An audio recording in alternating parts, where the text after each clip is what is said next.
Melina Anical.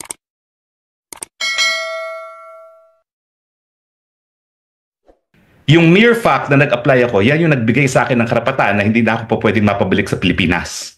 Maski pa kumuha sila ng warrant of arrest, maski pa sila mag-file ng extradition, malinaw po yan dahil ito po ay matter of convention rights. Nakasulat po talaga yung non-refuma, yan yung pinaka-importanting karapatan ng asylum seekers, hindi mapabalik dun sa lugar na kung sa nila nanggaling. Natural, kasi pag ako pinabalik dyan, kukulong ako non-bailable sa isang kaso na human trafficking na walang ka-ebidensya. Ulitin ko po, ebidensya lang nila. Unang-una, sinamahan ko si Cassandra Ong sa PAGCOR. Pangalawa, yung pangalan ko nasa isang papel na legal daw ako. Pangatlo, yung aking dating assistant nakitira doon. Ang kailangan nilang pruwebahan sa syndicated trafficking na ako ay may recruit. Ang purpose ko ay para pagsamantalahan ng kanilang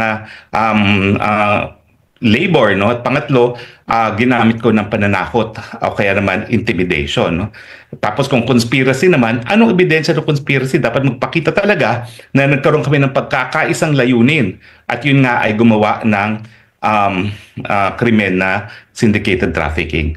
Sasamantalahan ng kanilang labor, no? At pangatlo, ginamit ko ng pananakot o kaya naman intimidation, no?